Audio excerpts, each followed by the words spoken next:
This episode of the Rewatchables is brought to you by SeatGeek. It's the best app for buying and selling tickets to sporting events, concerts, and more. For $20 off your first SeatGeek purchase on any game or sporting event, all you have to do is use promo code REWATCH. Download the SeatGeek app or go right to SeatGeek.com. We're also brought to you by the presenting sponsor of the Bill Simmons podcast, ZipRecruiter. Check out ZipRecruiter.com/BS. If you're hiring, if you want to hire, whatever you want to do, check out that link right there. And we are brought to you by TheRinger.com, a website right now that is obsessed with NBA free agency and Drake. Here we go. A giant man-eating great white shark attacks beachgoers on Amity Island, a fictional New England summer resort town, prompting the local police chief to hunt it with the help of a marine biologist and a professional shark hunter. Dare I say the greatest description of any movie. We're going to need a bigger podcast, guys. Sean Fennessey and Chris Ryan are here. Jaws coming up right now. There is a creature alive today who has survived millions of years of evolution without change, without passion, and without logic. It lives to kill. A mindless eating machine. It will attack and devour anything. It is as if God created the devil and gave him jaws.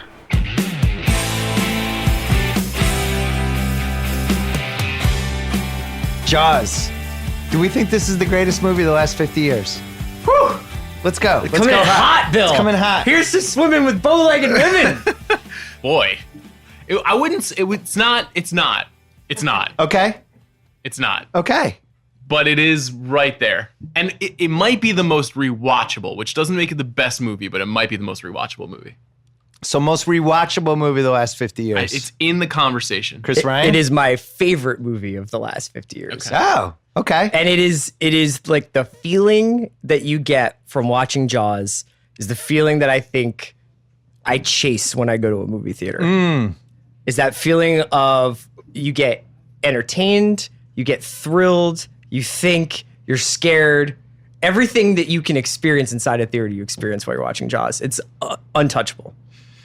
And I think it's the oldest movie that is still completely watchable right now. I watched it with my kids a couple years ago, as soon as my son was old enough to watch it. And we watched it and reliving it through them. And first of all, it's not really slow like some of those movies from the 70s. It's super scary. All the same beats play really well. And the ending, the last 25, 30 minutes is just untouchable. It's probably the best. There's not one thing I would change about the last 30. Oh, no. I mean, as soon as they get on the boat, it's Yeah. basically you forget to breathe for an hour. Yeah, they're on a boat. They're on the boat basically for the last It's hour two of the movies. movie. Yeah. Yeah. It's like an investigative movie on the beach for about an hour, and then it's on the boat for about an hour, right? When did you guys first see it? Well, I was living in Massachusetts, saw it somewhere 75, 76, and remember, in the research, it backed up what I remember in Massachusetts. It actually made people afraid to go to the beach. That was a real thing. Oh, yeah. Beach attendance went Maybe down. afraid to go in the pool. Yeah. The beach scene, we lived in Brookline, so you had to drive like about 45 minutes for water. And I remember just walking, near the beach being scared. There was no way I was going in. The ads alone just scared the fucking shit out of me. When I was a kid in like 86, 87, this was like, I didn't see it in theaters, obviously. I was born in 77, but it was what should we rent? Jaws. Let's just rent Jaws, like in the mid 80s, in late 80s. And when I was a competitive swimmer, I used to scare myself while I was doing laps by playing the music in my head and thinking there was a shark behind me. So I would just try to swim faster. Yeah. And it was like a legit psychological trick I would play on myself. I would think about like there's a shark behind me. By the way, you were a competitive swimmer? I did not know this. When I was like young teen, yeah. Oh, okay. Yeah. Yeah, look out for Chris Ryan and Michael Phelps' new podcast. We have similar coming soon. builds. Similar builds. Can we film a swimming thing for The Ringer? Like Sure. a swimming mini doc? So 75 Jaws comes out and completely transforms popular culture and actually affects behavior. 76 Rocky comes out and it's basically the same thing. People start exercising, jogging, all that stuff. 77, Star Wars comes out and creates this whole new universe for human beings and just people going over and over again. 3 straight years of just craziness. And blockbusters. Blockbusters. Yeah. All-time blockbusters. So, Sean, I mean, I was kind of curious about this because they always say that Jaws is where movies changed. Jaws is where modern movies are born. Is that because people would go and see it 6 times in a summer? I mean, what is it that they're talking about when they talk about how it changed the business landscape of movies? There was a particular strategy that they made, the producers, Zanuck and Brown, that was pretty revolutionary at the time, which is that they put the movie in a shitload of theaters. Most of the time in the movie business, in the previous 75 years essentially, movies would come out in 12 theaters, and then 18, and then 70, and then 100, and then 150. This movie went into 450 theaters right away. So it was able to be a national phenomenon. There were not a lot of movies what's that were crazy like about that was initially it was 900. Right. And Lou Wasserman, grandfather of Casey, he actually had the very astute note of, no, cut that in half. I want people in Boca Raton to have to drive to Hollywood, Florida to go see it. Right. So it was enough to make it a noisy news story, a national phenomenon, but not enough so that everyone could have seen it immediately. Now, when we put out Avengers Infinity War, everyone sees it that Friday. He wanted to own the summer, which you could do back then. Now I don't think it's possible to own the summer anyway. And it was already a property that was primed to own the summer because Peter Benchley's book had been this huge beach read. Yeah. And if you read Carl Gottlieb's book about the making of Jaws, he was a guy, he's an actor in the movie and worked on the screenplay. And then he kept a diary of every day of working on Jaws, pretty much from pre-production on. And he talks about like how specifically they were timing the production of the movie based on when the book was going to hit paperback. Yeah. Because the paperback book would then trigger book clubs, people reading it at the beach because they could put it in their bags and stuff. And by the way, I remember being scared of the book. The shark was on the cover. I remember even holding the book as a 6-year-old and being like, what's this? The book is very different. I don't know if you've read the book. The book is very different from the movie. Well, the book has, at one point, Hooper, the Richard Dreyfuss character, starts banging Mrs. Brody. That's true. in the book. Steven Spielberg specifically asked to cut that part out of the movie. Good move. Yeah. That would have been a different rewatchable. Yeah. So this comes out. It's widely credited as creating the summer blockbuster, and I think that's 100% fair, right? Pretty much accurate. I mean, there had been movies prior to this that, were hugely successful at the box office. I think the one thing that you hear a lot about is that Jaws kind of killed the new Hollywood. It killed that era that was kind of brought in by Easy Rider and, all the Jack Nicholson films from that time and all the Peter Bogdanovich movies. And this idea that the director was the king and the creativity and eccentricity were able to thrive in Hollywood, and Jaws comes in and kind of like it gets corporations more interested in movies, and that's kind of the downside of the movie. The upside is movies are major events. They're world national events, and it's like in this case it's justified. Did you know that it got postponed at Christmas? It wasn't supposed to come out in the summer. Did I know that? Yeah. So it's supposed to come out Christmas '74. It gets postponed. And back then, the summer was the dumping ground.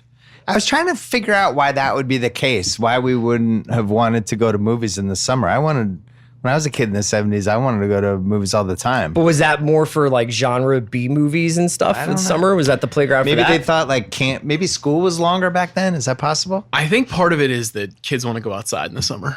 That was the thinking prior to this. Oh, well, because we could go outside and nobody would follow us. It was safer. Yes, it was safer. We just go... We'd be gone for 7 hours. No, that in the 70s, you're just like, Mom, I'll be back at 6. Oh, All yeah. right, don't forget to be back for dinner. And I was out. You're just gone. Yeah, I know. My mom would get mad at me if I was in the house past 10:30 a.m. Now, and she was just like, be back for dinner. I think about how my own son, Ben Simmons, the will be more successful Ben Simmons than the other Ben Simmons. Let's hope not. That's bold. For my sake. I'm calling it now. No, my Ben Simmons, if we lived in an era where he could just be like, I'll see you guys later, we'd never see him again. That'd be it. I'd be like, where's Ben? I thought he was It's gonna be also back really at 6. weird to He's think gone. about it where we live, where you're just like, if your son went out and just was like in LA, like what would he do? He'd be like, I gotta get an Uber. It's like I'm going 9 blocks away to hang out with a friend. I'm not kidding. We would go to the mall. We used to go to the dump. Let's go hang out at the dump for an entire day. The Chestnut Hill dump. Seriously? Chestnut Hill, the huge dump. We'd go look for Playboys and baseball cards for like hours. You know, people throwing baseball cards in the Did dump. you grow up on the set of 70s, Stand they By did. Me? What happened? We were Did you go look for a dead body? We would have like street hockey all day. Like your parents are just out. My parents were at work. I was home alone every day. So did you go to the movies when you were looking for something to do? Yeah. Well, eventually, yeah. Okay. Eventually, and movies were cheap back then. This Like, I segues saw- actually. This actually leads me into like one thing that I thought was really interesting about this movie specifically. Yeah. Is the 3 or 4 different lifetimes it spanned, because Oh, you had yeah. the initial blockbuster release in the mid 70s, and then when home entertainment comes in and VHS comes in, it becomes one of like 7 movies that you would find it almost at any given moment at any person's house, and if it was the de facto. Do you guys want to watch a movie? Sure. Well, we have Jaws, or we have Goonies, or we have whatever the other 3 movies are. But I feel like it was on for the first 13 years of my Well, life. you left out some checkpoints there. Sure. Hit me up with them. First Laserdisc, 1978. First one. By the way, great choice. That would have been my number one choice for a Laserdisc, right? Yeah. If you're in 1978, that would have been Oh, the yeah. first draft pick. Absolutely. I didn't know this in the research, found out. ABC aired it for the first time in 1979. It attracted 57% of the total TV audience. Wow. The second highest televised movie ever behind Gone with the Wind. 57%. I'm trying to figure out what that would be now. That would be like 2 Super Bowls at the same time? Yes. The Super Bowl gets what, 33? 35? How many viewers? No, the percent of the total Oh, audience. yes. Yeah. I think 35. Incredible. So you have that. Then you have the VHS checkpoint. Yeah. And you're right. It was one of the must-have whatevers. And then you go into the 92 to 94 range, and they started doing those the VHS tapes with the deleted scenes. Mm-hmm. So it had those. I And think then it's also DVDs. then in the last, like, I mean, and forgive me if I'm not going to have an accurate survey of when this happened, but it definitely feels like in the last 10 years, our generation of writers, about pop culture writers, kind of grew up and were like, let's have like a real critical reappraisal of this might be like one of the great 5 films ever made if you look at it in certain ways, and just a deep, deep respect for it critically. Because I think it was a crowd-pleasing blockbuster, but I don't know that we had necessarily looked at it as like, you put this up toe-to-toe with almost any movie, and like in a lot of technical ways, it's unrivaled. It's got a lot of things going for it. Well, there's one big reason for it, though, before you go into your lot of things. The TVs. What do you mean? The last 10 years, the widescreen HD, the big ass. Oh, yeah.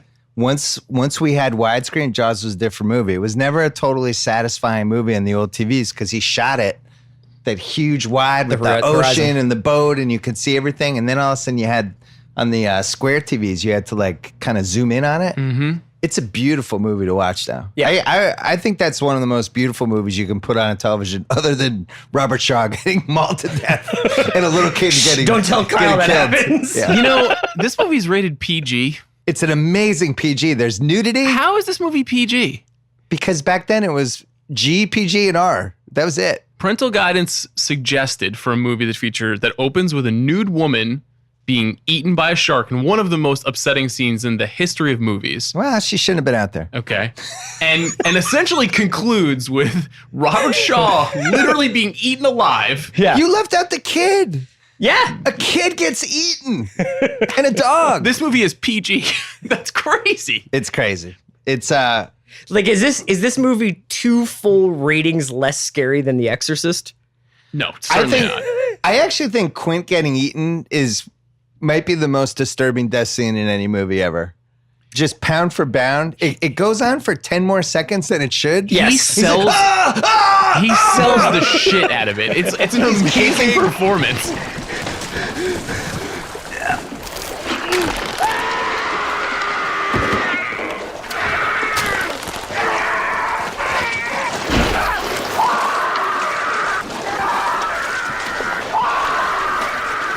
Blood's coming out. Then it's like, oh, they ate him. And then that second chomp comes in and the blood just comes out of his mouth. It is. Don't skip to most rewatchable scene too Oh, fast. it's so good. My son, I was scared when he saw it, but he, of course, loved it because he's a maniac. But it's really dark.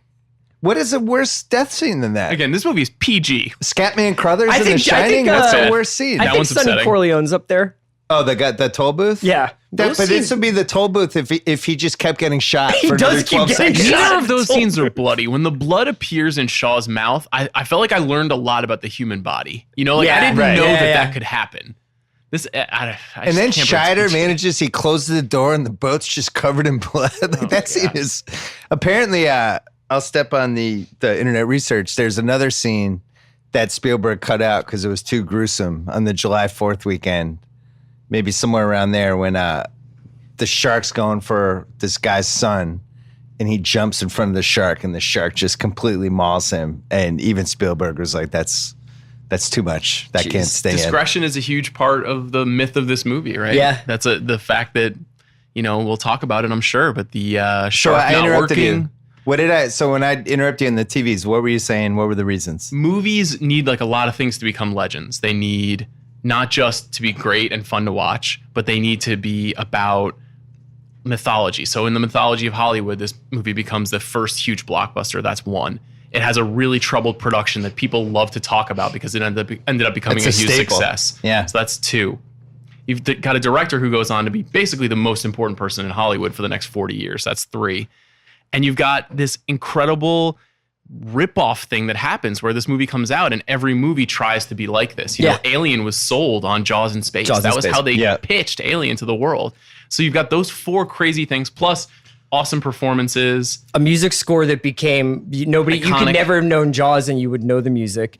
And I think it became something that is like you hear this a lot with albums, but like parents get excited for like I can't wait to play my kid this Beatles record to show him like who I am as a person. Yeah. I think parents feel this way about Jaws. I'm sure. I know I did. Yeah. I have 100,000. It's a great point. I think that you're just like I have no children. I would have children just to show them Jaws. There are some dads that are like that with Star Wars. I know when nephew Kyle over there, when he successfully reproduces, he will be showing his spawn to Star Kyle's Wars hiding movies. a child. When he acknowledges. But yeah, this was one of those movies. I remember thinking with Ben, like 4, is it too early? Yes. 5, still too early. 6, yeah, let's squeeze it in. And what do you think? Yeah. He loves it. Every time it's on, they want to watch it. And I don't know how much we want to talk about Jaws 2, but the last half hour of Jaws 2 is really good. We can get to Ben's Jaws 2. also in on the last half hour I of have Jaws plenty of 2. time for the Jaws expanded universe. You're out. I'm out. I'm out there. I don't acknowledge any of those movies. So Peter Benchley sold the movie for $175K. In retrospect, maybe should have gotten like 1/100th of a point. He sold the book for $475,000. Yes. And he sold the movie for $175,000. And at the time, he was like, I made out like a bandit. Right. Lo and behold, I mean, that's the One of the equivalent of $1 million. producers, David Brown, was married to Helen Gurley Brown, Cosmo editor. Book right. editor, saw an early advance copy. They say, hey, what's this? They go check it out and they lock it down. That was smart. It was smart that they knew they had a hit on their hands. I don't know enough about different advertising campaigns over the years, but apparently how they advertised this was really innovative. Like they came in $700,000, just flooded the TV, every network. There was only 3 to flood for 3 straight days to build buzz for it. 450 theaters, Sean mentioned, and just made it an event. Yeah. This is June 20th, 1975. Did they have? Was this a drive-through movie too? Oh, yeah. Yeah. Kind of drive-through movies are hard to explain to the Kyle generation. Guys, they're called drive-in movies. Drive-in movies. Yeah. Sorry. Well, just What is a drive-through movie? Should we talk about that? Drive-through movie is movies, you drive up, they drive-in give you a movies. movie, you drive away. You My get bad. Taco Bell with This it? was a drive-in movie. Troubleshoot, you mentioned, went over budget, $9 million, $3 million devoted to the mechanical shark that wouldn't work. First movie to make $100 million, made almost $500 million. Over 67 million people saw it in 1975. Wild. How many people were in America in 1975? How many This is people a voted for cold president? guess, but 250 million. It's got to be maybe? like 1/3 or 1/4 of America saw this movie. Spielberg, he made Duel for TV, which is really good, by the way. That Yeah. one still holds up Holds too. up. It's super dated, but strong. Sugarland Express. And then this was his 3rd movie. I don't even know what the parallel is to that. You could argue this is the best movie he ever made. There's a conversation. I think most people do this in Raiders. No, you and I both landed on Jaws. We Yeah. did a podcast about this, and we both yeah. landed on Jaws. I don't know if it's his most artistically accomplished movie. It's his best movie, though. It's definitely his best movie. It does all the things that he essentially sets out to do in his career.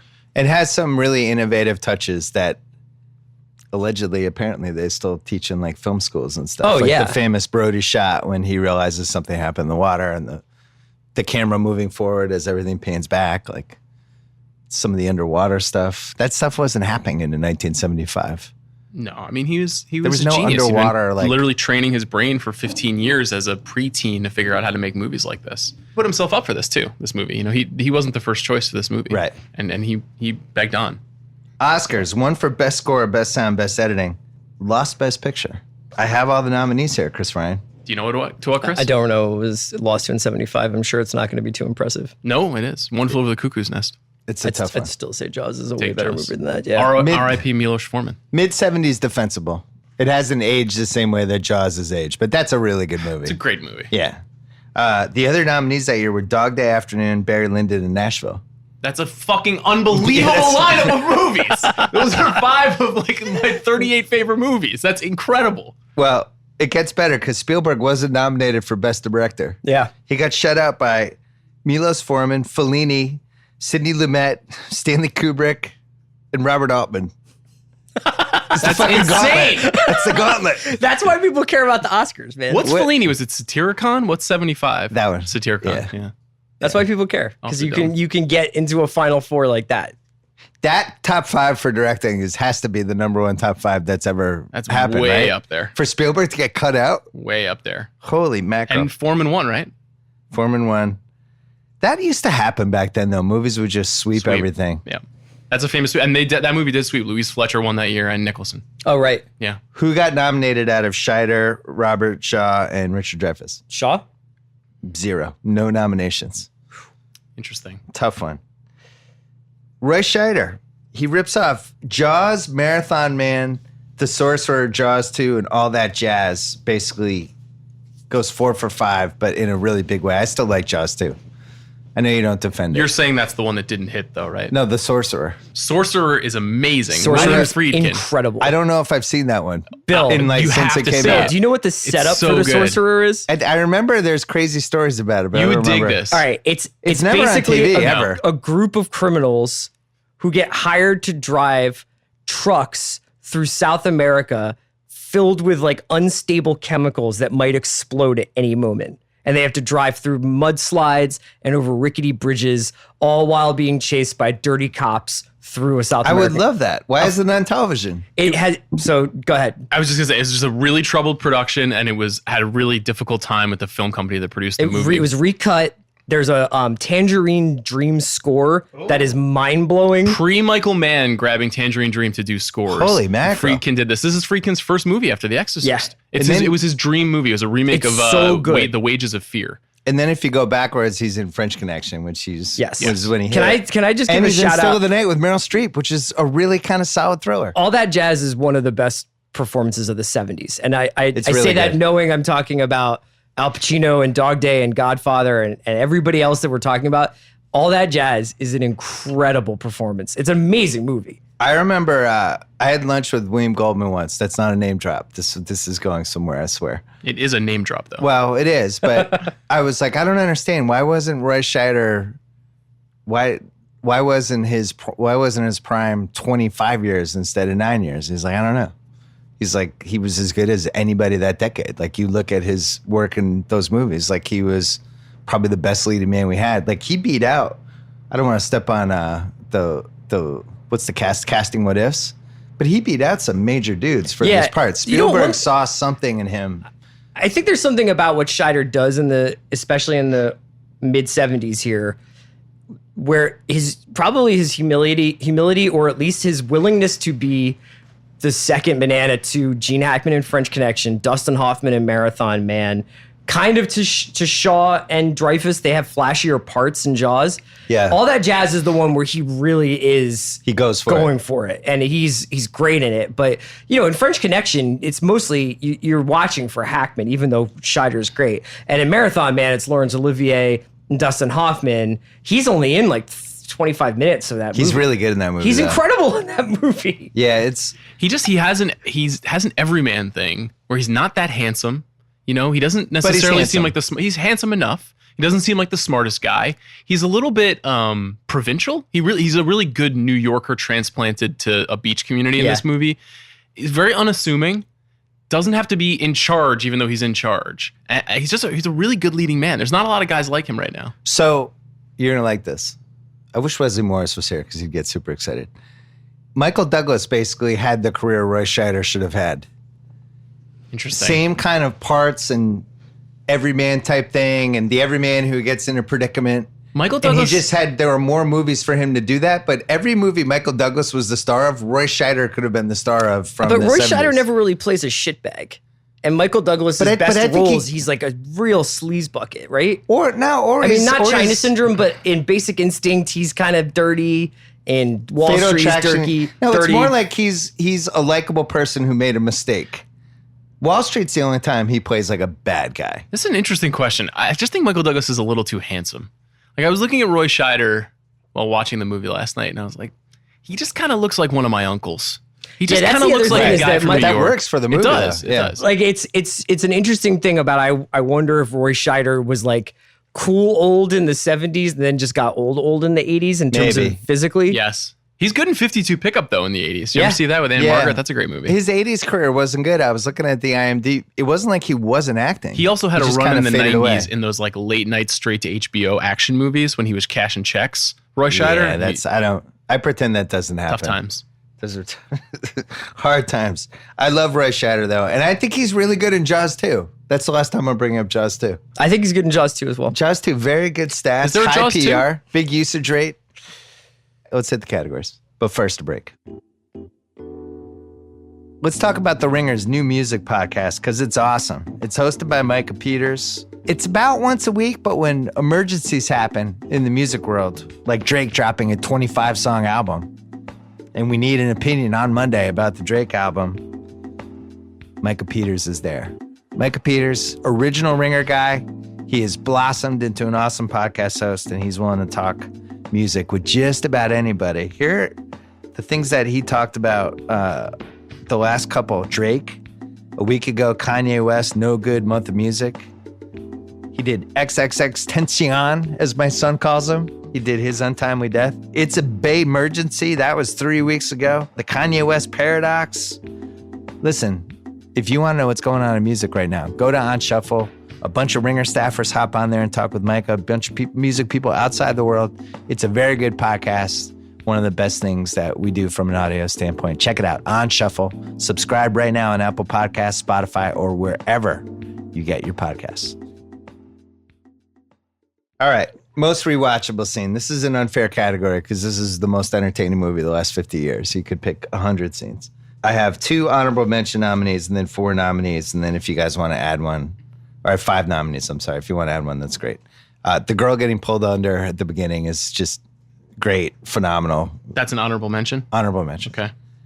Dreyfuss scuba diving and running into the guy's head, which we can talk about a little bit.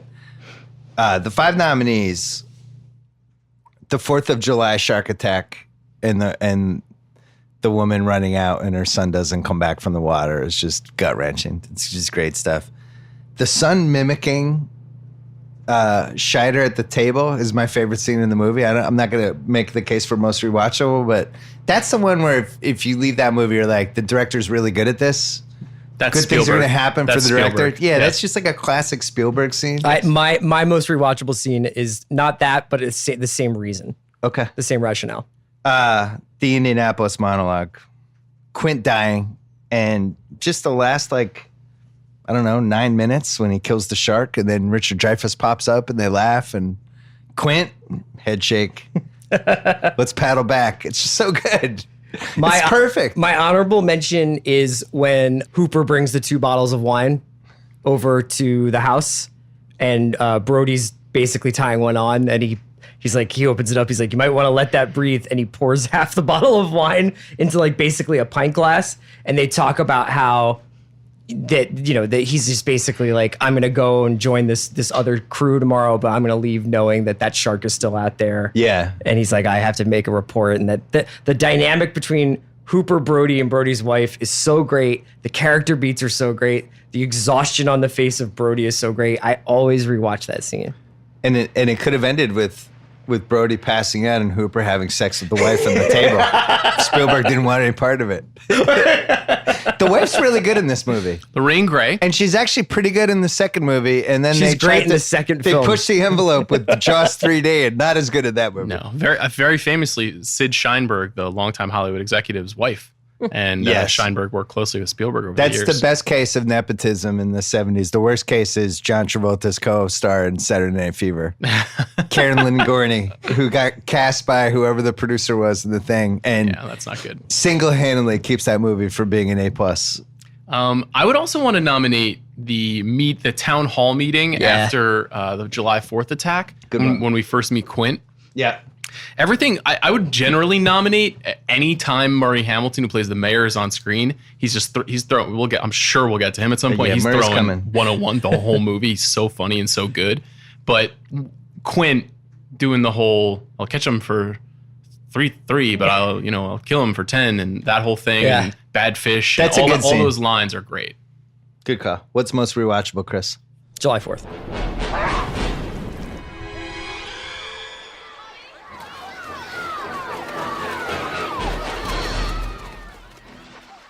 I love, as soon as the sun sets, everything that happens on the boat. Indianapolis speech, but everything that happens in Oh, that the whole scars. stretch. Yeah. That's my favorite. That was the most fun rewatching it. 1,100 men went into the water. Vessel went down in 12 minutes. Didn't see the first shark for about half an hour. Tiger, 13-footer. You know that when you're in the water, Chief? You tell by looking from the dorsal to the tail. What we didn't know was our bomb mission had been so secret. No distress signal had been sent. I love Robert Shaw. I've always loved Robert Shaw. I'm going to step on half-assed internet research because I have some info on how they did that scene. Quite a bit of controversy around that scene, around the authorship of that scene. Not resolved. Not resolved. People think Shaw ad-libbed most of it. Other writers claim to write. I don't want to go. It's too complicated to go into. William Sackler, who's a playwright, was hired very early on. He's the guy who wrote The Great White Hope.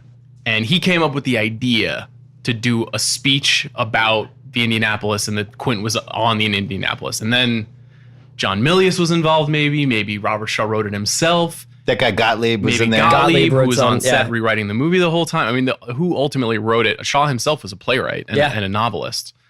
So here, this is from half-assed internet research coming up later.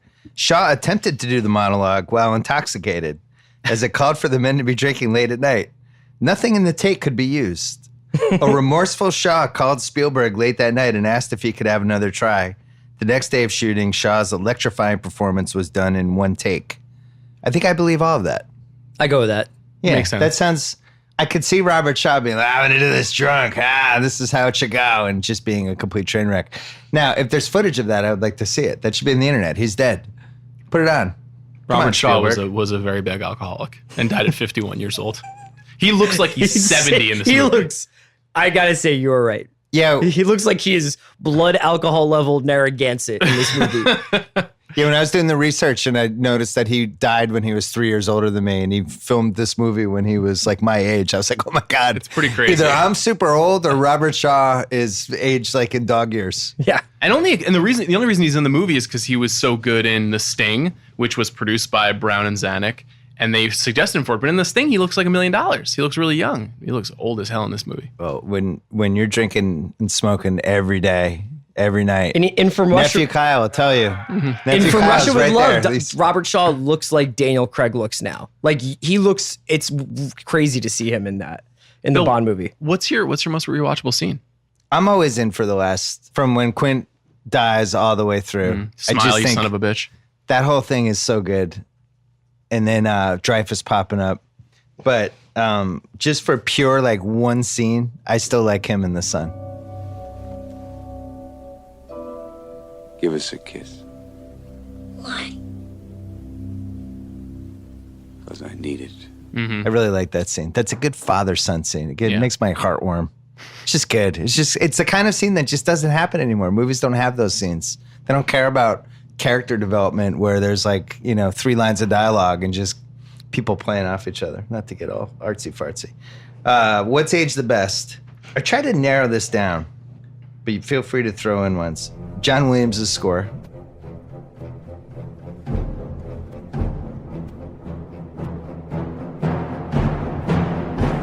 Quint and the Hitchcock move of filming the shark.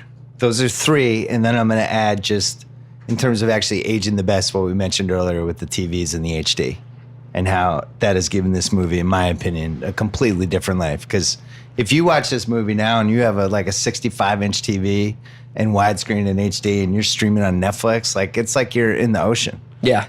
It's the best thing that ever could have happened in this movie. So what else would you add? I would throw in just the general way it captures summer at a beach town, both in terms of the power base being really like business leaders, a mayor who probably has a little too much power, a police chief who's just like trying to coast through my second half of my life with some ease. And then that feeling of like everything that happens in this island happens in 3 months. And everything is like sort of geared towards this community that arrives en masse on a boat.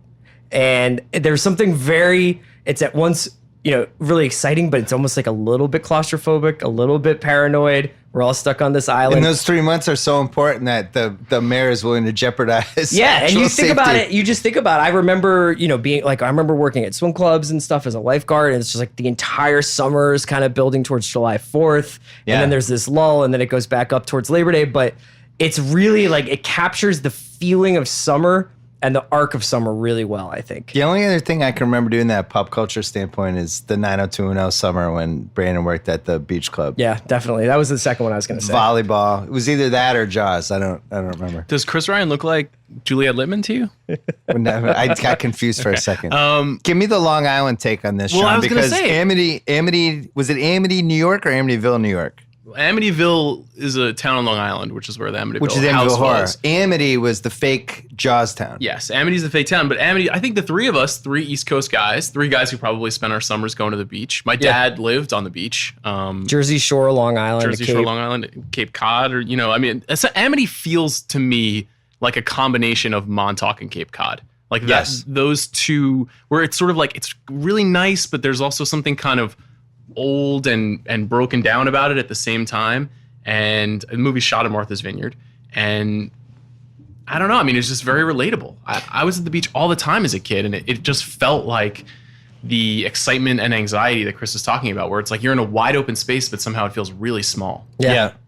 Simmons Family Cape Week every year, which is happening right now. Actually, I'm not there, but we went in the late 70s. We used to stay always in like Hyannis, Falmouth, place like that, and we went to go visit Martha's Vineyard for the day. And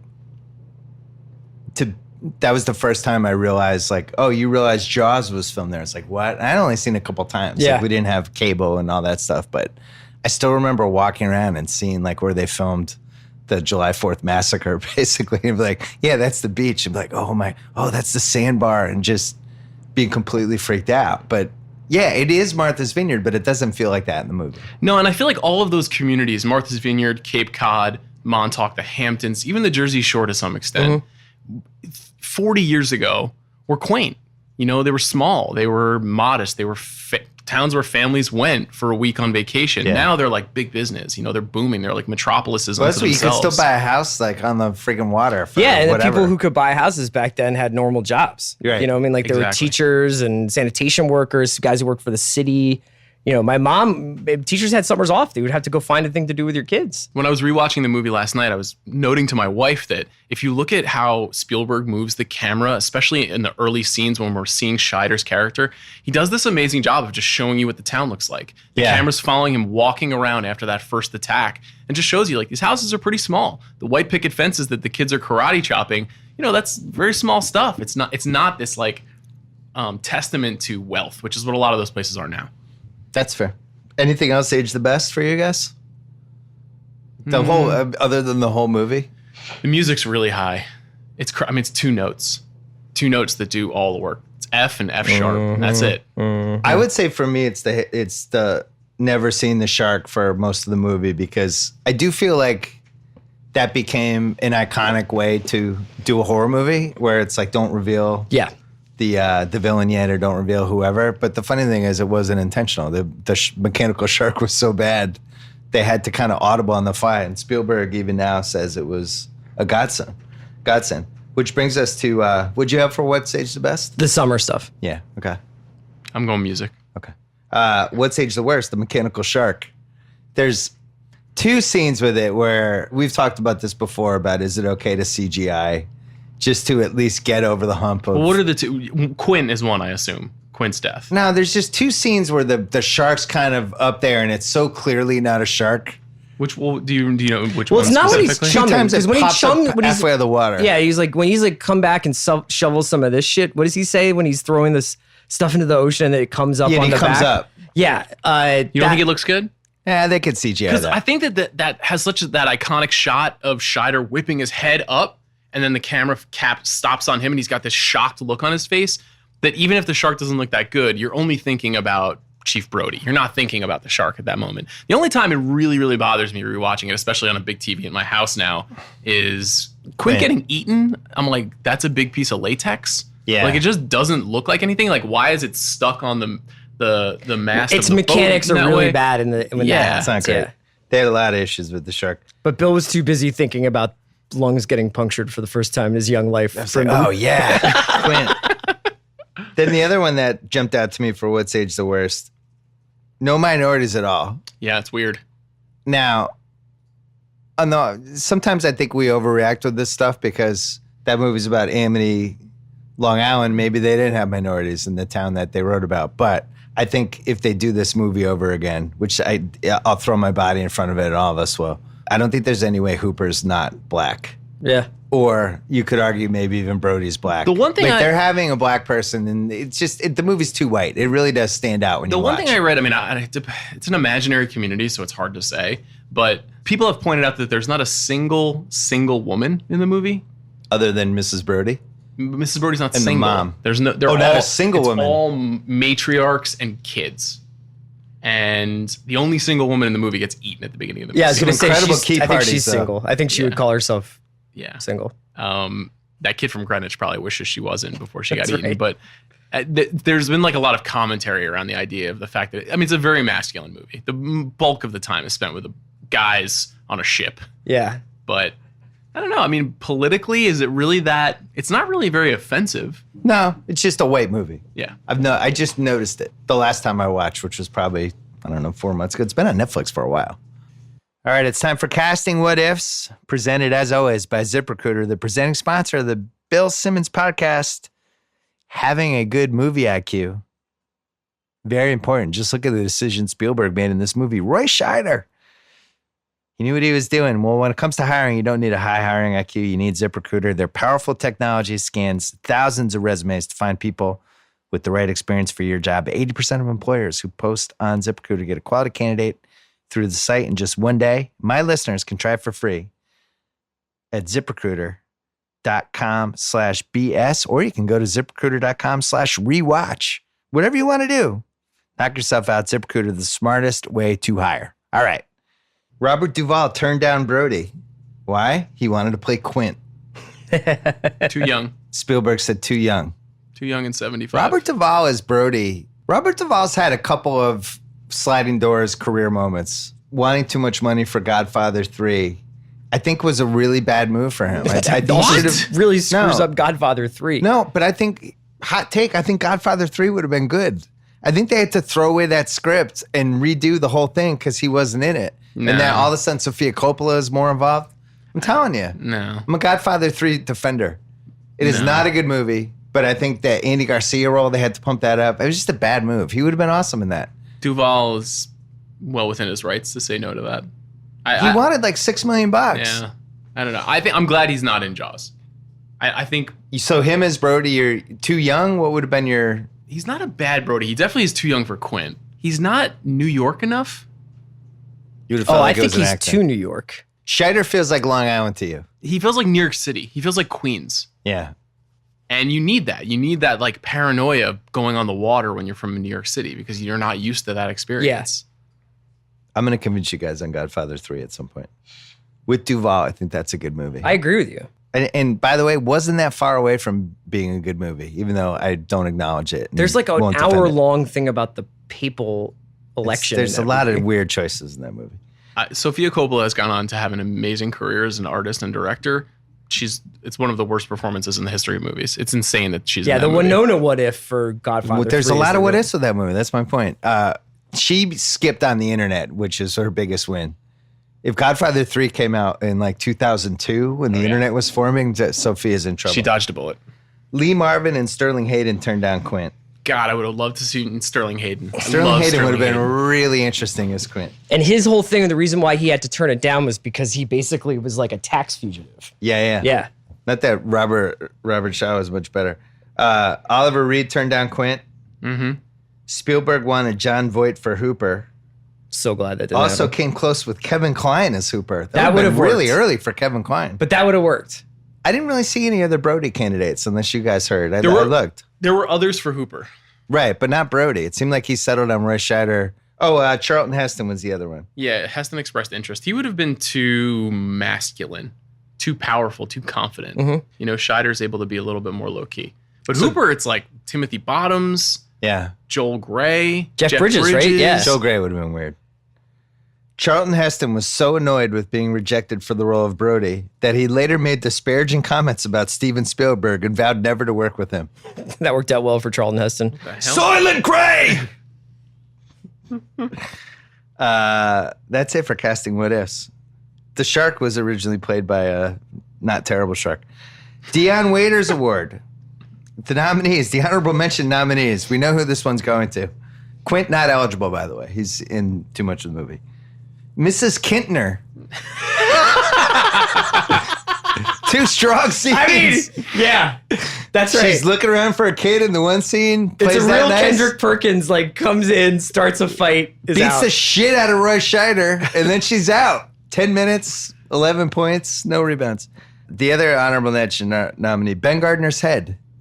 Good. Yeah, that's good. Great one. We'll get into the story of that in a little bit. But the obvious winner, beloved performance. We haven't even talked about him yet. Murray Hamilton is the mayor. God. He's in how many scenes? Maybe 4? Yeah, 4 or 5. He's coming in hot. The long tracking shot to introduce him on the ferry, right? Where it's not even a tracking shot, right? It's a stationary shot with the ferry, but you see the whole world change behind these guys, and he's talking to him about the politics of the beach community. My favorite Mayor Vaughn scene, though, is when he's like,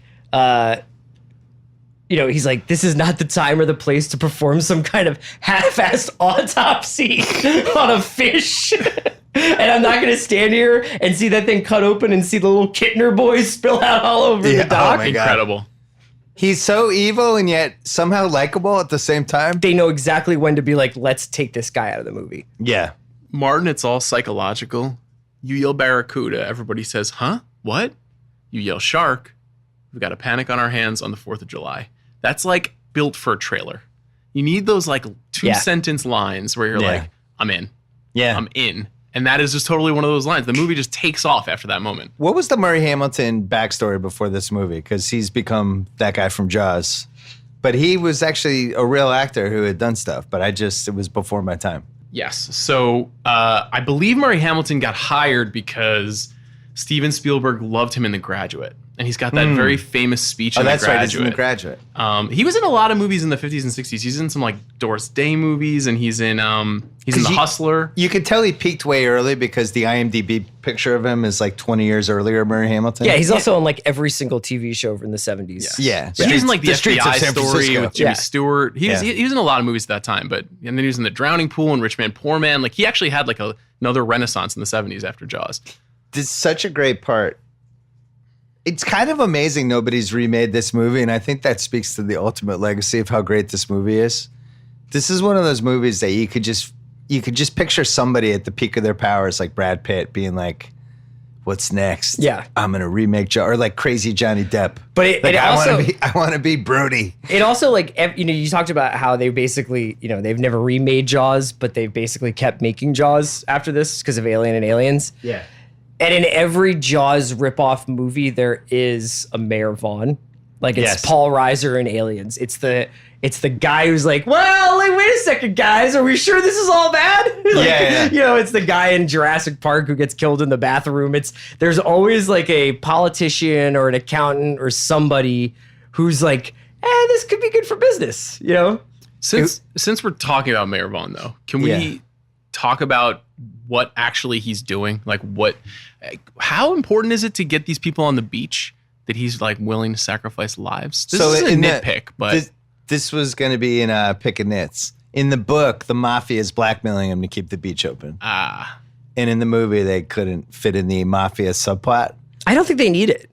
I think it makes sense either. because I think he's thinking, and look, this is also back, but you have to remember that this is a time when like, this would not have gone viral. Like, you know what I mean? This would have been on page 16 of some newspaper. Shark eats somebody. You know, it's like, oh, shark attack. But if you make it into a panic, that's it for the summer. And if it's for the summer, it could be it for everything. It could be it for certainly your career, but if not, multiple businesses. And I'm not saying like, I'm not identifying with Mayor Vaughn. It feels here, like you are. But I'm making the case for why he does the way he does it. This should have been a ringer explainer. Why he Mayor doesn't Vaughn need wasn't a bad guy. I'm making the case. Vote Vaughn. I mean, like, what do you want from me?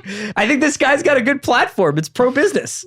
We thought we caught the shark. Prove to me we didn't. Wow. When did you start writing for the Federalist? That was phenomenal. Shout out to Ben Gardner's head. Great. So half-assed internet research, which I'm going to jump into right now. Spielberg decided he was greedy for one more scream after he had gotten to like almost the last cut. Reshot the scene in which Hooper discovers Ben Gardner's body. For those of you listening, that's the scene when Dreyfuss is scuba diving. Really for not a good reason. Not murky reasons. Yeah. It was just an excuse to get one more scary scene in. Goes in the boat and the waterlogged head of that dude pops up. And it is scary for the 98th time. Yes. It's never not scary. I never don't get scared when that head doesn't come up. Great eyeball acting by Richard Dreyfuss in this movie. Great. Both when his eyes blow up and when Jaws approaches him when he's in the cage later in the movie too, you're like, whoa. Here's some good scuba diver screams. So Spielberg used $3,000 of his own movie after Universal refused to pay for the reshoot. It was shot in somebody's swimming pool in Encino, and they used a life-cast latex model of the head attached to a fake body, and to simulate the murky waters of the Martha's Vineyard, powdered milk was poured into the pool. Sounds like a new Ringer HQ. Which was then covered in a tarp. I have more half-assed internet research for this movie than I think we've ever had. Spielberg tried to get out of this movie at one point. Do you know that? No. He did not want to be typecast as the truck and shark guy and tried to jump to direct Lucky Lady for a different studio, and Universal blocked him. Can I give you a little note on Lucky Lady? Yeah. I assume you guys probably haven't seen it. No. It's a weird Stanley Donen movie starring Liza Minnelli, Burt Reynolds, and Gene Hackman. It's kind of lost to time. It was a hit when it came out, but the reason that movie matters is because George Lucas visited the set of Lucky Lady and basically picked off the whole crew to make Star Wars. It was a British group of people. Really? That Oh, it was were like at all Pinewood working or on the whatever? movie, and he basically hired all of them to make that movie. No way. There you go. Good knowledge. Almost a Steven Spielberg directed movie. Spielberg insisted on shooting in the Atlantic Ocean in Martha's Vineyard because the floor of the ocean was 35 feet. So if the mechanical shark fell to the bottom, they could go get it. So they had to, that. and they had like essentially a miniature version of like an oil rig that they used they had to like lower this rig into the water every day. And every day, basically the production of Jaws was a 24/7 operation of, if it wasn't being put in or out of the water, it was being industrial dried and then repainted, and then the paint being dried like every single night. So they literally worked 24 hours a day for something like 6 months out there with all sorts of conditions of the East Coast summer. To nobody's surprise, Spielberg admits now that he should have done it in a giant Hollywood water tank. But he didn't know any better. He was. And by the way, it's what makes the movie great is that they didn't do it in a water tank. It feels so, when they're out on the water, it feels so real. It feels so real, but disgruntled crew members nicknamed the movie Flaws. Shooting at sea led to many delays, unwanted sailboats drifting into frame. Cameras got soaked. Crew members were sunburned and covered in salt. And one time the Orca pretty much sank with the actors on board. And it was a 55-day shoot that went 3 times as long. And was an absolute nightmare by all accounts. This is a bit from the Jaws log, which is Carl Gottlieb's book about the making of the movie. We'll call it half-assed offline research because it's just a book. But, you were talking about you'll throw your body in front of any remake of Jaws. One movie I would watch is apparently, because they were there, it was real, like there was a May-September thing. A lot of island romances. Oh, a movie about the making of Jaws? A movie about people who fall in love. Like, it was a lot of guys who were working as Teamsters or working as, like, on the crew of Jaws. Netflix series. Meeting women who were working seasonally in bars on Nantucket. I think that would be I would totally watch that. I love it. Ted Sarandos, you listening? and then you have like somebody playing Dreyfuss and somebody playing Scheider and somebody playing Shaw and Spielberg. And they're in the background, but Shaw's in. He's but it's at the bar every basically night. Adventureland while making Jaws. I mean, who love says it. no to that? It's a great idea. Chris, you amaze me over and over again. Every time I think you've amazed me the most, you do it again. It went from 52 days to 155 days. That's a long time. Not man. good. On That the is last- not good. That's a lot. This is amazing, and I almost thought this was half-assed internet research, so I Googled it, and apparently this was true. Before the last day of shooting, Spielberg heard rumors of that he was going to get pranked from his mutinous crew because they hated him so much by the end of the movie. So for the last shot, the blowing up of the shark when it was being filmed, Spielberg left the set and went to Los Angeles because he was so afraid he was going to get pranked by everybody. Was not there for the last day. Oh, of that's shooting. right. He like gets into a waiting out. car, and then the car takes him to a He's waiting out. plane. Yeah. Spielberg always wins. Yeah. It's an amazing thing for really the first big break of his career to go so badly, because everything about Spielberg now is how he's the greatest guy to work with. He's the most professional. Well, maybe he's he a learned from savant. this. I mean, he Yeah. obviously learned a lot from this, but the way he's been able to manipulate this story in very smart ways. Like there's a documentary about the making of this movie that's as long as the movie called The Making of Jaws. It was on that Laserdisc you pointed out. And I think it was made for that Laserdisc. It's one of the best making of documentaries ever, not because it's on like, YouTube, beautiful. FYI. It's on YouTube. Yeah. And everyone's interviewed in it too, which Everyone's is in it. rare. That's why it's so good. There's so Everyone's many things talking that could have for gone. I it. mean, there's this great documentary that I saw when I was like a teenager. I don't know. I think it's on Vimeo, but I don't know if it's available. It's called Visions of Light. It's this documentary about the history of American cinematography, and Michael Chapman, who I think was the camera operator on Jaws. But Jaws has this absolute like murderer's row of camera operation talent who all wound up being great cinematographers in their own right. Chapman talks about how when they first talked about shooting this, and he would go on to do Raging Bull, but like Chapman was like, Spielberg wanted to nail the camera down. He wanted to have everything on tripods with like long lenses so that you could see everything. And he was like, if you nail this camera down on boats, people are going to be throwing up in the aisles. Yeah. Because the horizon would just keep tilting with the water. And that's what Spielberg's original idea was. Can you imagine everybody just seeing Jaws and Oh my gosh. hurling? And then like, that's why they did everything so handheld and moving around so that they could keep a kind of equilibrium with the movie. But you imagine what would have happened if they had been able to show the shark the whole time and it was all tripod? It's so funny too, because when you're on the boat, it really feels like it's on a swivel. You know, Yeah. the camera's moving around all the time. It's going up and down and around. And if it were stationary, it wouldn't work. You would be sick, like you said. A lot more half-assed internet research coming up. First, let's take a break. Hey, if you love to score amazing deals in incredible hotels, you will love Hotel Tonight. Hotel Tonight partners with hotels to help them sell their unsold rooms, helping you find sweet deals at cool, top-rated hotels. Hotel Tonight shows you the best deals at hotels you actually want to stay at. No more scrolling through endless lists of choices. Even though their name's Hotel Tonight, they're not just for last-minute bookings. You can book in advance, perfect for planners and procrastinators alike. Maybe you could book a room in Amity, Long Island, right there in shark season. Just kidding, it doesn't exist. Hotel Tonight, perfect for spontaneous weekend getaways, staycations, 3-day weekends, road trips, business bookings, and more. So easy to use. Book hotels in 10 seconds, 3 taps and a swipe. There's even an HT Perks program where the more you book, the better the deals get. As you've heard me say many times, I've used Hotel Tonight to book last-minute hotel trips. I'm going to be doing it again in August around Southern California, my daughter's soccer team. I use Hotel Tonight. I go on there last minute, stay where I want. Get the Hotel Tonight app right now to start scoring amazing deals at incredible hotels. Hotel Tonight, the only booking app you need. Robert Shaw was such a nightmare on this set. And by all accounts, everyone's like, he was a sweetheart. But once he had one drink, watch out. First of all, that means you're an asshole. You don't get to be like, when he was sober, he was great. If you were drunk all the time. He's like, he was sober, he was awesome. And then the next night, he was drunk every minute of the set. He kept fleeing back to Canada for tax purposes. He couldn't stay in the Couldn't United stay in States America for a for- certain amount of days, or he would have to start paying U.S. taxes. 3 wives, 10 children, dead at 51. Wow. And his liver probably died before that. Drunk Also on in The Man set, for All Seasons and one of the best actors of all time. I love Tortured. Robert Shaw. tortured Richard Dreyfuss. Yeah. Richard Dreyfuss just openly talks about it on the documentary, about how mean Robert Shaw was to him. He said his fatal flaw was that he was the most competitive man in the world, Robert Right. Shaw. He made anti-Semitic remarks to him.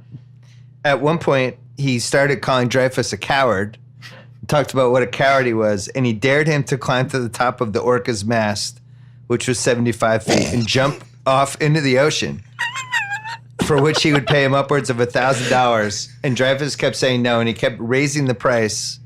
And finally, Spielberg intervened and was like, he's not jumping off the boat. We need him for the movie. This is like me. Drunk Robert Shaw just taunting him. This is me asking Chris last night how we're covering LeBron to the Lakers. You know, I'm like, just climb the mast 75 feet and dive off.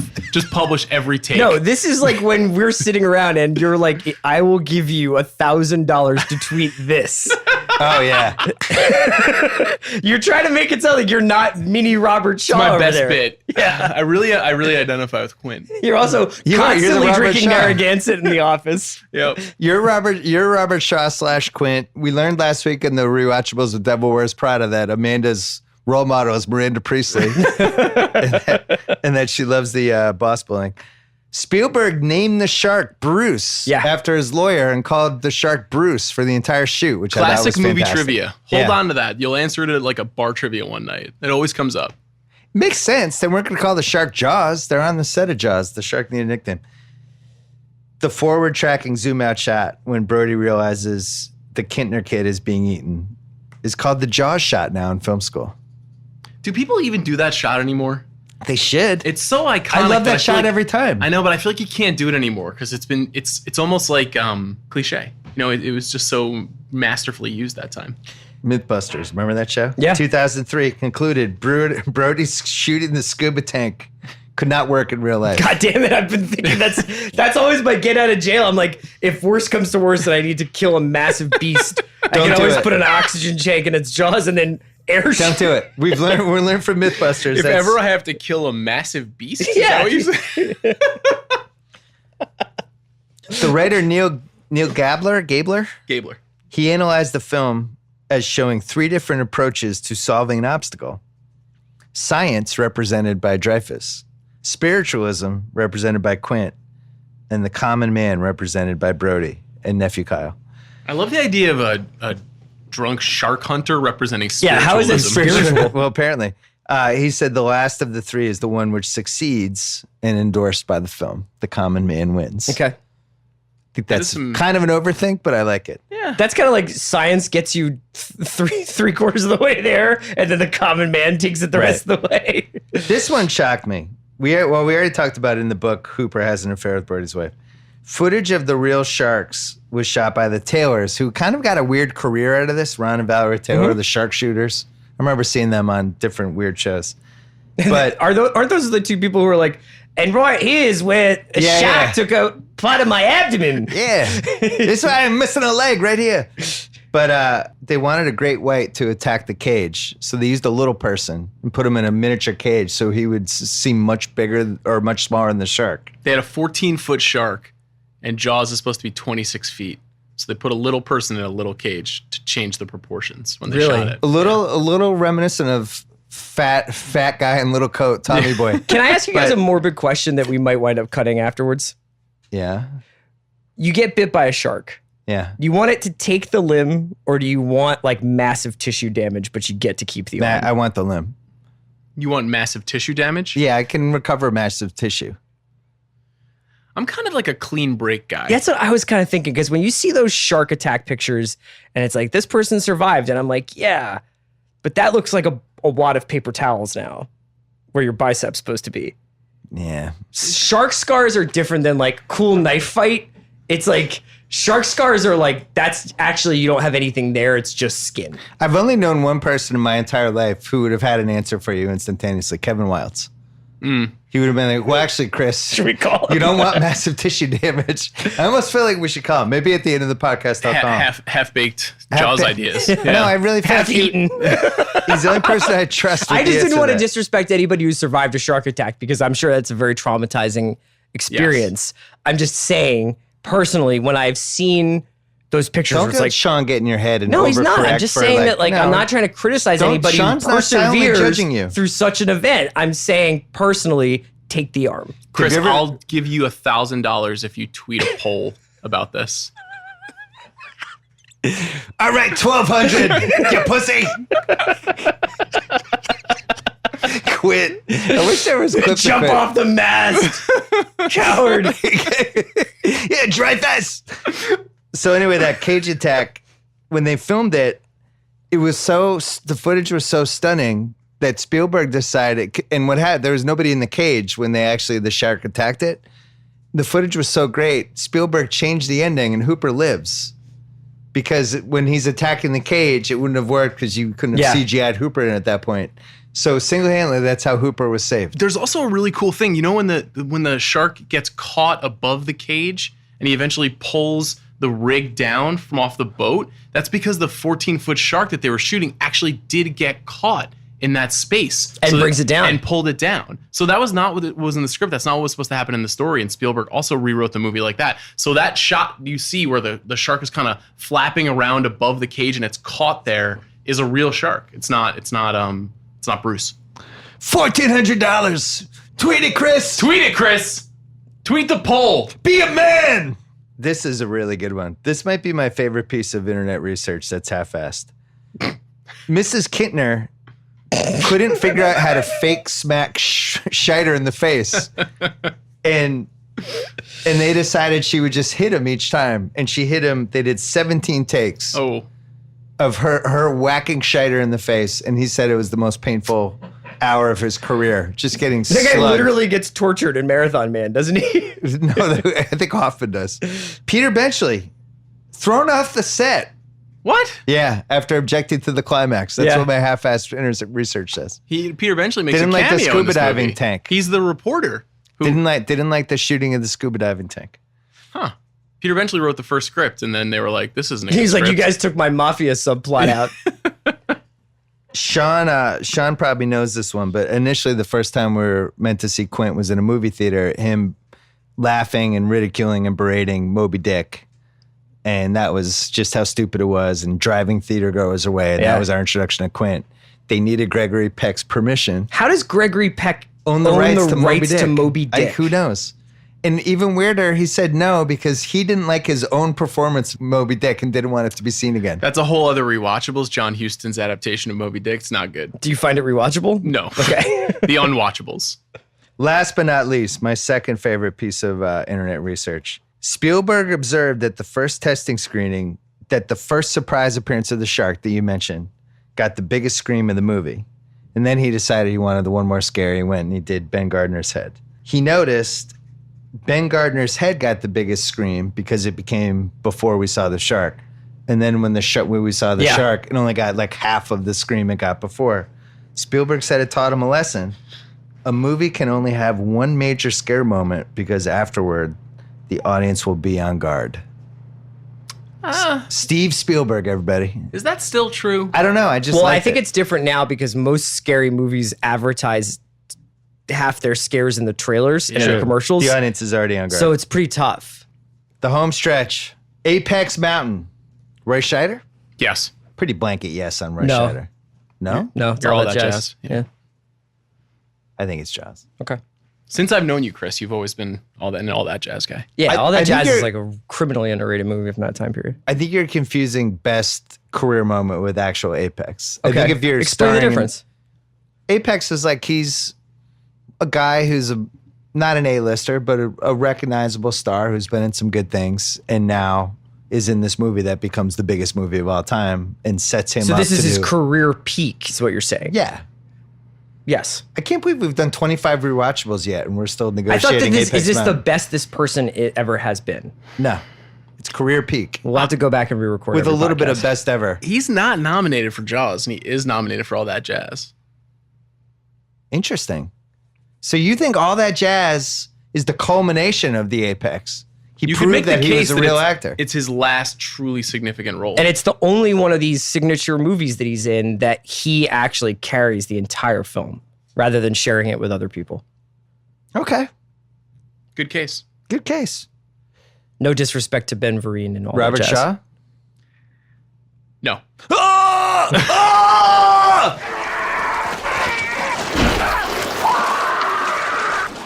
You're gonna go, what are you gonna say? Phil's really committing to the reenactment. There's a number of other moments. Man for All Seasons is his best. Uh-huh. From Russia with Love.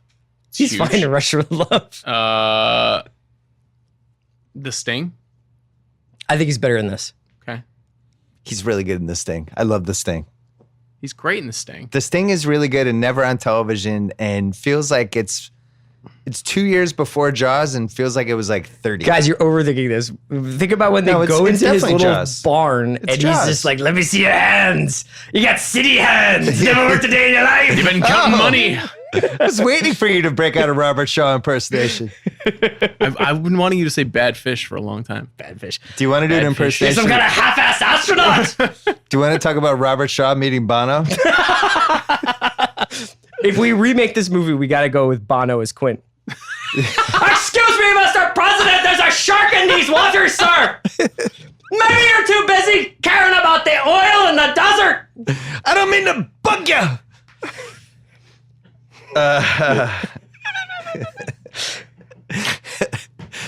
Richard Dreyfuss, no, but raises a good question. What was Richard Dreyfuss's Apex Mountain? Oh my God. This I is think your it's Close this has gotta be- Encounters. You answer this one. I think it's Close Encounters. This is tough. He's had a lot of apexes. I'll tell you, I ride or die for Mr. I Holland's knew you were Opus. going to say I fucking that. love that movie. I mean, that is It's not his definitively not the apex. right answer. It's not the right answer, but I love that movie.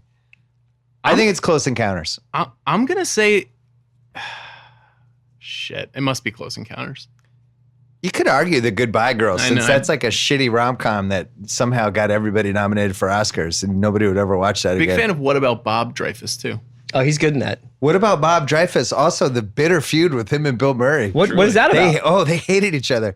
I think Richard Dreyfuss was like a major dick because on SNL they hated him too. There's a lot of Richard Dreyfuss might have been a dick stories out there. Whole story about why he took this movie reveals what a dick he is. He went to the premiere of a movie called The Apprenticeship of Duddy Kravitz, which was a Canadian movie, and he went up to Canada and he saw the premiere of the movie and he saw himself on the big screen for the first time, and he was like, "Oh man, I suck." And he had previously turned down Jaws when Spielberg asked him to do it, and he decided to do it because he was afraid he wouldn't get another job after the Duddy Kravitz movie. Dreyfuss, I don't know, I'm not sure about best. Dreyfuss. I think Robert Shaw was onto something. Got city hands. Jeff, I'll give you 1,400, you wuss. What is the name of the knot that he tells him to tie? I'm not sure. Let me check. Could Danny Trejo have been in this movie? I mean, obviously. He should have been Bruce. He could, It's supposed to be a sheep shank, but in actuality, he ties a trumpet knot. Incredible. Danny Trejo could have played 20 parts in this movie. And could have been Quint if this was a low-budget direct-to-video. The Jaws. twist is if he plays Mrs. Kittner. in drag. What if he was Mayor Vaughn? It could have been Ben Gardner. Ben Gardner, yeah, sure. Yeah. Severed. He's been a severed head before. That's in true. Breaking Bad. The Joey Pants Award. Murray Hamilton is a great that guy. He's not a that guy if you're, I think, over 55. But I think for everyone under 40, Yeah. he's just the mayor from Jaws. pretty They don't good. even know what his real name is. Pretty good. Unintentional comedy, anything? Like I said, I feel like the shark, when the boat is sinking and Quentin is being eaten, I kind of laughed. I have a new entry for the unintentional comedy that I didn't even know until I did the research. The next time I watch this, I'm really going to enjoy the Dreyfuss, Robert Shaw scenes, thinking of Robert Shaw just berating him and humiliating him between takes. One I think thing, it'd be actually, hilarious. one scene that I always thought was really good, but then made me laugh a little bit when I just rewatched is when the Scheider's two sons are out on the water after the first attack, and one of them is in the boat tied to the dock. He's looking at the boat. And he's looking at the book, and he's having a conversation with his wife, and he yells at his sons to get out of the water, and his wife's like, "It's okay, he's got a new toy. You don't want him to be too scared. We want him to go in the water." And then she looks at the book, and she sees an illustration of a shark biting a boat, and then it occurs to her that a shark could bite a boat, and she's like, "Michael, get out of the water! You listen to your father! Get out of the water!" She starts yelling at the top of her voice because she saw an illustration of a shark biting a boat in an old book. Did she not know what sharks were? That does bring bad up, job by her. This is, unintentional comedy is usually something that's like we think of as, oh, that's anachronistic or that would never happen or something. But I have to say that I, for some reason, always laugh when that guy in the boat comes up to help Danny once he's fallen in. Yeah. And he's just like, hey, you guys need a hand there? There's not that many really telegraphed deaths in this movie. Yeah. But that guy never had a chance. That guy's just like, hey, you guys fell in the water. Are you okay? Yeah, it was definitely like somebody who was the bartender at their favorite bar that they gave a speaking part to. And that actually is what the ride becomes. If at Universal Studios, it's that guy basically getting tipped over by the shark, right? Yes. They're basically recreating the pond scene. Right before the shark attack, there's a song playing on the beach, and it's Olivia Newton-John's "I Honestly Love You." And I don't know whether that was intentional or whatever. I did the research on it. That was her first hit. That was like 3 years before Grease. I don't know if they snuck that in to foreshadow the terrible shark death and Mrs. Kittner loving her child or what was going on there. Picking nits, I think we covered all of these. Yeah. I just have a weird problem with Mayor Vaughn being sociopathically committed to keeping the beaches open. It just seems like a weird risk to take as a mayor of a small town. I'm pro Vaughn. Okay. I love his platform. I love how he looks out for business. What's up with the woman who's... People don't need to be policed, man. They can make their own decisions. Let them swim. All those tourists were asking for it. Best quote. Is there anything better than "You're going to need a bigger boat"? I couldn't think of anything. Yes. Well, it's not better, but I don't know where else we would put this, so I want to talk about when they're comparing scars. Just because the low-key best line in this movie is when Dreyfuss is saying, I got the creme de la creme right here. Hold on. You see that? And he pulls his Henley down and his chest hair just sort of pours out of his shirt. Yeah. And Scheider says, you're wearing a sweater. And then he says, no, it's Mary Ellen Moffat. She broke my heart. It's just the best line, man. That's good. There's like a million great quotes in here. But the whole scars. There's a lot of great quotes. I'm just saying, you're going to need a bigger boat. The fact that it was ad-libbed by Scheider. Yeah. I also really like the iconic quote of the movie. It's actually one of the most misquoted movie lines ever because everybody always says we're gonna need a bigger boat, but it's you're gonna need a bigger boat. I also really like when Quinn gives them the shot of homebrewed liquor in the cabin, and Scheider takes it and spits it out. And then when Hooper comes up and tries to take the glass from him, he's like, "Don't drink that." I like before Hooper goes down into the cage. He's trying to clean the fog off the lenses of his mask, and he says, "I got no spit." Yeah, and you're like, "Holy shit!" He must be so scared. He's so scared. That's such an effective line of dialogue. What was the last line of the movie? Looks like we're swimming, or what does he say? Yeah, it's like the tides in our favor or something like that. Yeah, I can't remember. He's like, "What day is it? Tuesday? Wednesday?" And he's like, "Tides in our favor," and then they start swimming off. Yeah. But every single line of dialogue in the Indianapolis speech is incredible. Smile, 1,100 men go in the water, yeah. all that. I thought about having Chris read the entire speech as Robert Shaw. But as Bono. It's Bono as Robert Shaw. Bono and Excuse me, Mr. President, do you remember a little boat called the USS Indianapolis? 600 people. I forgot for unintentional comedy. SNL did a great Jaws parody sketch within probably 6 months of when this came out with Belushi as Richard Dreyfuss. Are you serious? It was one of the original Land Shark ones with yeah. Chevy Chase. And he's looking, remember the scene when Dreyfuss is looking at the autopsy? He's like, oh, gee, like he's like horrified. And Belushi does the same thing as Dreyfuss, but on the table is it's basically like just a couple of appliances. There's no sign of the body, and he just goes for it. And every time I see Dreyfuss do that scene now, I think of Belushi, one of my favorite people. Do sharks really have such a slow digestive tract that like there's just like license plates and toasters in there? Well, let's find out. Let's go out to the ocean. I don't want that Kittner boy falling out of the shark's stomach. Unanswerable questions. Did Mayor Vaughn get reelected? Did Mayor Vaughn get reelected? Was on my list. Let's explore. I'm going to say no. Probably not. Because I wasn't running his campaign. how would you have repositioned his platform after this event? We became a national talking point. I threw us into the spotlight. Mm-hmm. We all healed together. We raised shark awareness. That shark terrorized us for 1 week. I worry about the other 51 weeks of us being in business. This is great. I'm the one who hired Roy Chief Scheider. Brody, yeah. So you can give me credit for that. You left out one. And they've never had a murder there. Except by Bruce. Yeah, but like not man on man crime. Psychopathic shark. Yeah. How about if we had shut down the beaches on July 4th, that shark just would have come back the next weekend anyway. It just would have been July 6th. That shark's coming for It us was inevitable. at some point. It was inevitable. You Better can't we fight- got him now Yeah. before Yeah. 6 months later or whatever. Yeah. Wait, unanswerable question. Yeah. What happens in Quint's life between 1945 and 1975? About 7,400 cans of Narragansett. Oh, way more than that. Yeah. But, okay, that happens. That's fine. You immediately had that math. What do you think we're at? You think we're pushing 100,000 with him? This is great. This is my kind of question. So 365 days a year for 30 years. Case of beer a day? So he's living 10,000 days there.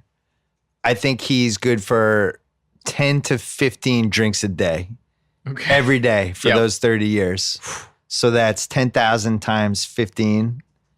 So we're talking 150,000 drinks. Wow. So that was all So he was that's doing. the over-under. Okay, so in between those 150,000 drinks, because he watched 800 of his friends get eaten by sharks and killed, That's the thing. he's inspired to become a shark hunter. Yeah. And he develops this strategy around barrels to capture sharks and kill Yeah. them. Do you guys really understand what Quint was trying to accomplish Yeah, there? he's with the basically like barrels? the shark is being pulled up to the surface so you can track it Right, but then how are they going to kill it? with Shoot the it. harpoons. Just keep shooting it with the harpoon. Harpoon it to death. Yeah. Drag In it into the shallows. In Drown the him. book, that's what they do. In the book, they harpoon the shark to death. We're gonna They don't have drown the him. Scuba dive. They added the scuba diving thing because it would make it more kind of a Hollywood ending. That's why Peter Benchley walked off the set. He was like, "Fuck this, man. We gotta harpoon that shark." First of all, Hooper's supposed to be sleeping with Brody's wife. Yeah. Where's the mafia? He's so mad. Wow. Another unanswerable question: did Jaws 2 happen?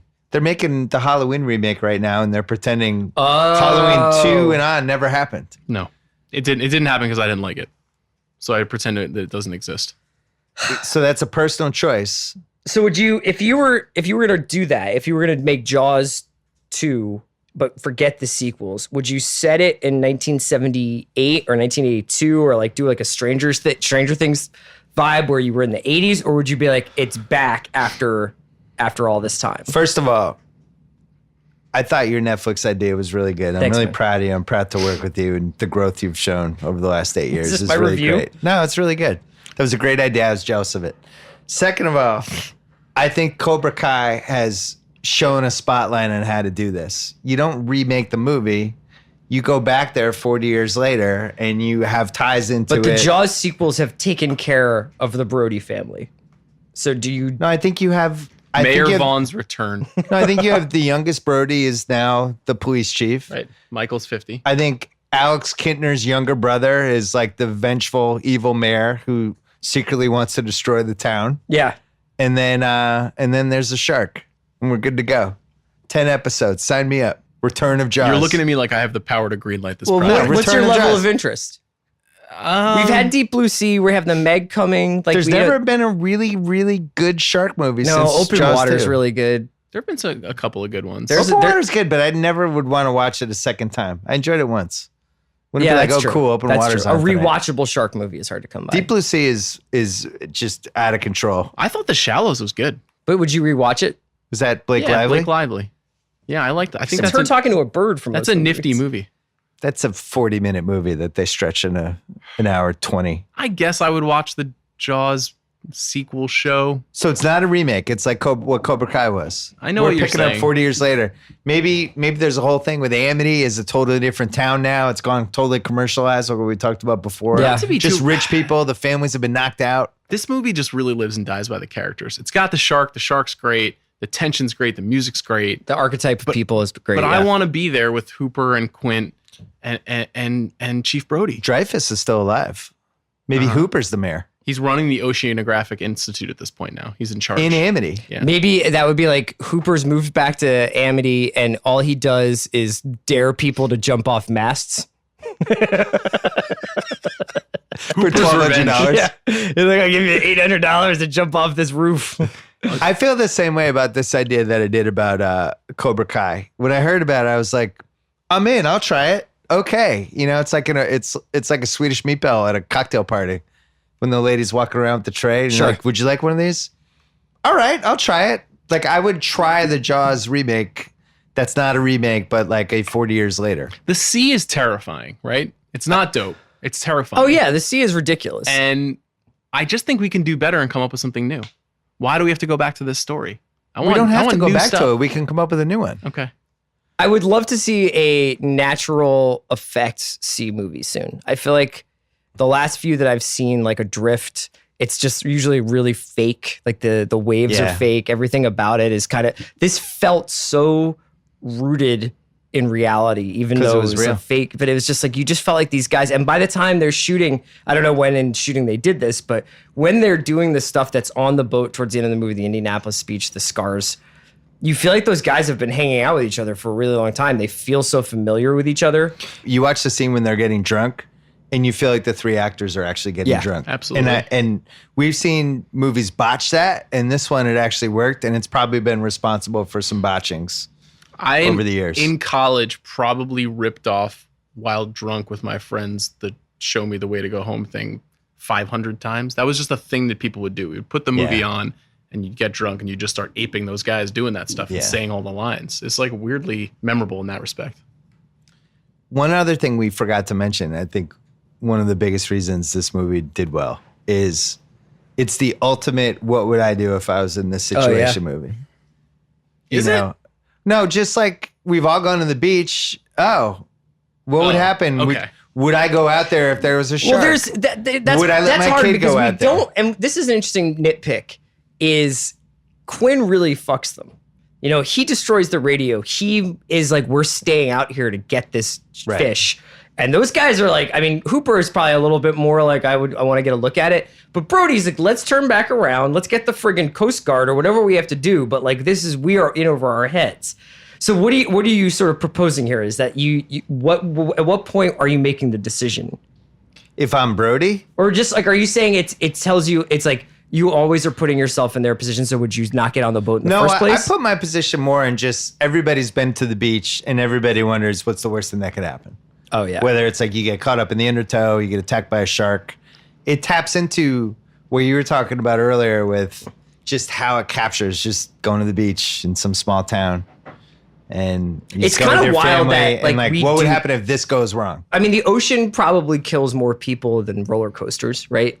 You know, it's like nobody's really, people get scared of the water, but like the idea that you just go and you're like, I'm just going to let my children go out into this thing that's this gaping maw of chaos. Yeah. That's wild that we do that. With waves and currents and weird shit. Watching it again, I was thinking to myself, I'm really glad I'm not a boating guy. Really glad I'm one of those guys who's not like, let's all go out on the ocean for 2 hours. Like I have no interest at all. Yeah. You haven't had a good boat experience. I grew up on Long Island. I've had a lot of boat experiences. There's a certain boat experience, I think that's... The sailboat thing scares me after sleeping with the enemy, watching what happened to Julia Roberts. Yeah. No. There would be a boat channel. There's enough boat movies now, I think. Boat channel? Boat channel. Deadliest Catch and that stuff. Yeah. There could be a prison channel, jails or bars with a Z. I feel 100% confident saying directly to you that's not a good idea. The boats? That's just not going to... What's on boats? Oh, Perfect Storm again. Yeah. What's on boats? Last one. Who won the movie? The candidates. Spielberg, Robert Shaw. By the way, we've been doing the rewatchables now. I don't know how many we've done. It's always been an easy answer. It's been down to this two one might be a people. little hard. This is the most people we've ever had for this category. Spielberg, Robert Shaw, Roy Scheider. Dreyfuss, probably not, but it has to be mentioned. Then John Williams. And then the shark. Who won the movie? I want to say Spielberg, but I think that it's sort of like winning any championship involves a lot of luck. So I think in this case, while acknowledging all the things that broke right and wrong, you know, in this movie, it's Spielberg. It sets up his career for the next 30 years. It changes movies, and it's still to this day We could go through every movie that's set on the water. We could go through 98% of the movies that have made since Jaws. He made the most rewatchable, entertaining movie of the last 40 years, you know? And didn't get nominated because he went against the all-time directing gauntlet that's probably ever happened in the Oscars. Who do you have, Sean? It's indisputably Spielberg. This movie, under someone else's stewardship, is a complete fiasco. And somehow, some way, he had enough artistic instinct to cut the edges every time. Every time he needed to cut the edges on something that wasn't working, he did it in the right way. Every little choice he made, the shark's not working, we'll make it a movie about how you can't see the shark. You know, the score is too small. It's okay. It's effective. It'll work. This actor turned me down. It's okay. We'll go to this actor. You know, the script isn't working. We're going to have it rewritten by 5 times by 9 people. Every single little thing he does works. And it literally invents the most historic director career ever. And he saved Richard Dreyfuss's life on the mast, 75 feet. Dreyfuss might have jumped. Yeah. Shaw was calling his man. I'm just going to quickly make the case for Quint. I agree with you that it was Spielberg. Robert Shaw, Quint. I would say it's a top 10 non-leading man character that we've ever had. Way up there. I can't imagine anyone else playing him ever in America in the last 50 years, pulling anyone out and putting them in that role where the guy became Quint. He was just perfect. It's perfect casting. He seemed like he was a drunk, angry person. Turns out he was on set. On the late 90s, early 2000s movie news message board Ain't It Cool News, there was a guy who just went by the name Quint. Yeah. And he was a pencil sketch of the Quint character, and he would deliver news about stuff how X-Men was in development or whatever. Yeah, right. But that's how iconic the character was, that somebody who was at the time an anonymous tipster about the movie industry was just Quint. He could stand alone that powerfully. It's a performance that could have really gone wrong in the wrong hands or not been as powerful or, you know, I think other people could have played Scheider. I think other people could have played Dreyfuss. I think other people could have directed the movie. I don't think they would have done it as well. But Quint, I think, is one of a kind. But I agree, Spielberg, you know, when you think, what was his age when he did this? 26? 27, something like that. Yeah. It's ridiculous. Yeah. We rave about Ryan Coogler, and he's kind of the Spielberg for Well, he's now. the closest thing I think that we've had, right? But Steven Spielberg was directing episodic television in Hollywood when he was 19. Yeah. Yeah. I mean, he had been training his He's a whole prodigy. life to do He's this. a prodigy. Yes. All-time prodigy. Yeah. Jaws. So not the best movie ever, but the most entertaining movie ever. It's in my top 3, no question. Most entertaining movie ever? Yeah, I think so. It's the movie that in the last 15 years I've probably rewatched the most. We have a couple of white whales, so to speak, still on the list that I feel like we'll have in this The conversation. other two that are on this are the other two movies in my top 3 entertaining, the ones that we're waiting on. The only thing I would say about Jaws is from age 6 or 7, whenever you want to let your kids watch this for the first time, all the way to 90, can affect people the same way. Works at any age. Yeah. It's a good call. E.T.'s like that too, but I'm saying like the emotions this pulls out. Yeah. E.T.'s sentimental. This movie isn't sentimental. You never are like, I'm going to skip this part of Jaws. You know why it's not sentimental?